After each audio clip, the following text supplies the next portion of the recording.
Hi everybody, I'm Nishaant Choksi, Assistant Professor in the Humanities and Social Sciences here at IIT Gandhinagar, and today I would like to talk about this book that I recently checked out of our IITGN library, Roberto Bolaño's novel, The Distant Star.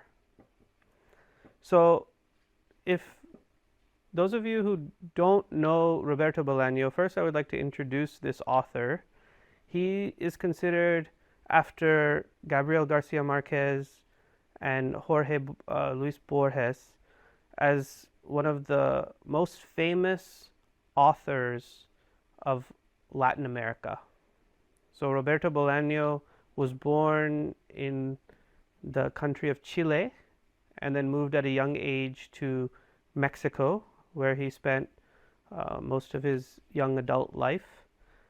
And then he moved to Spain, where he died at the young age of 50 years old. But within that time span, he wrote several novels, which are considered some of the greatest novels written in the Spanish language, and many have been translated into English, such as this one, Distant Star. His other famous novels include Savage Detectives and 2666. So now I would like to talk to you a little bit about this novel. It's a very short novel, and it's a good introduction to the work of Roberto Bolaño if you want to become familiar with Latin American writing and Latin American fiction, even Latin American history and politics. It's a very nice, short novel to start with. It's written in simple language, and it has a very nice flow. So Distant Star is basically about two aspiring poets. The narrator is named simply Arturo B, and the other main character of the novel, his name is Carlos Wieder, and these two poets lived in Chile. So the novel is set in Chile during the time when the country was in transition. So Chile had a government that was a socialist government that was elected, but there was a coup, and a dictator by the name of Pinochet came in and was arresting everybody by force, imprisoning anybody who had any kind of socialist political ideologies, the artists, poets, and many other people, students, any kind of activists, were being put in jail at that time. So these two poets grew up at that time, and so the first character was Arturo B, and he's a young college student at the time, and he's being involved in these poetry circles. He has some political inclinations, but he's really interested in writing poetry. That's his dream, although it's a very vague dream, like many young students have. And then Carlos Wieder, who was not a student, but actually he had no formal education, but he still thought that he could be a poet, and he participated in these circles, though he was one of the rare non-students to do that. And the narrator doesn't pay much attention to Carlos Wieder, but the fact is that Carlos Wieder attracted the attention of one of the girls that the narrator, Arturo B, really liked.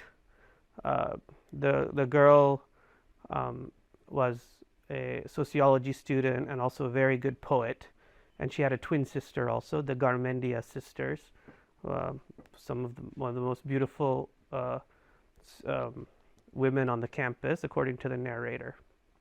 So this Carlos Wieder,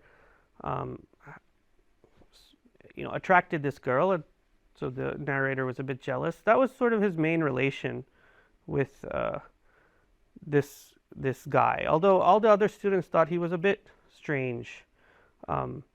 So basically, when Pinochet took over the government, this was during the time they were in college, it turns out that Carlos Wider was one of the henchmen of Pinochet, and he ended up brutally murdering many poets and activists, including the twin sisters that the narrator comes to know later. The narrator himself was imprisoned. The book doesn't say why he was imprisoned. We don't know why. I think the narrator himself doesn't know why.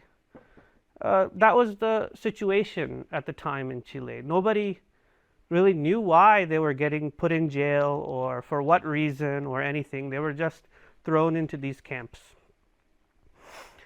So when Arturo B was in the camp, he was outside and he saw this Chilean Air Force jet, which was writing poetry, right, with the smoke that is coming out of the jet, right?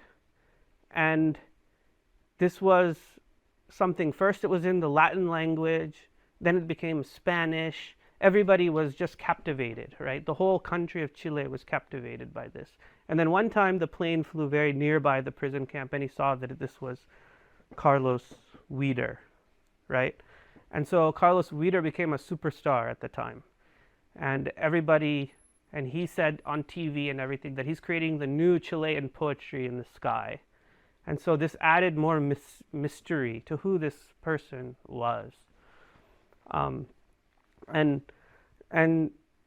so later on, it also turns out that Wider was a photographer, and he made a huge exhibition in the capital, and he called everybody there, including some of the acquaintances of the narrator, and the big people in the Chilean government, the Pinochet government, you know.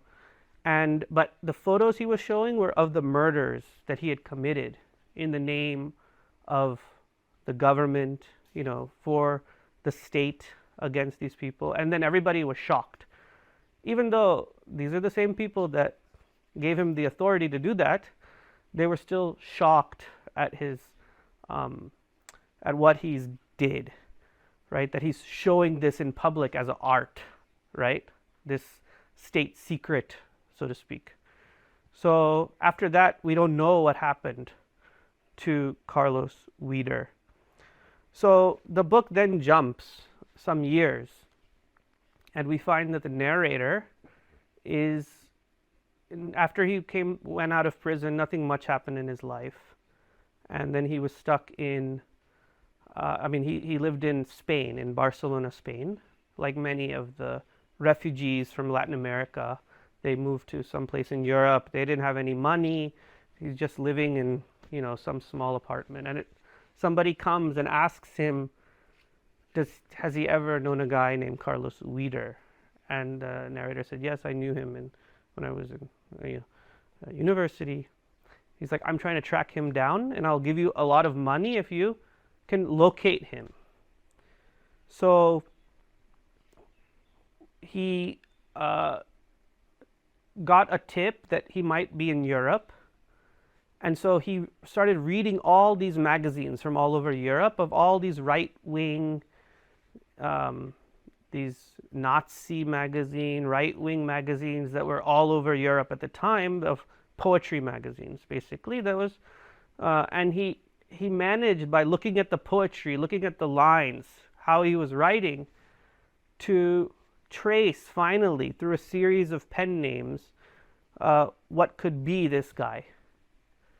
And it turns out that that Carlos Wider was living very nearby to him, also in Barcelona, also as a kind of a refugee.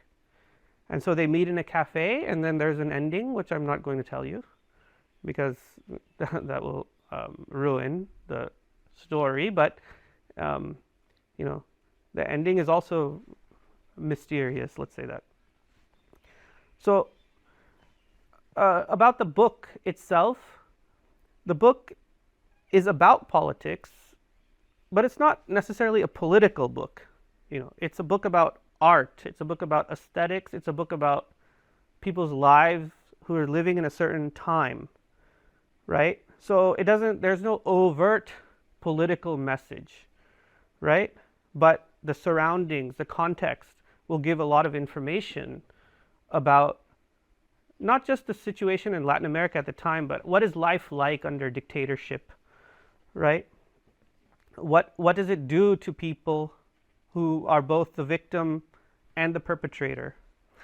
And also this idea of aesthetics, right? What is beautiful, what is art, what is poetry, and whether this thing can be free from ethics and morals, right? Whether we can separate the poetry from the ideology, or whether it's the poetry is part of the ideology, and it can be part of killing and part of evil, right? So these are some of the questions that it raises. So I would very much recommend you read it. Please check it out sometime, and thank you.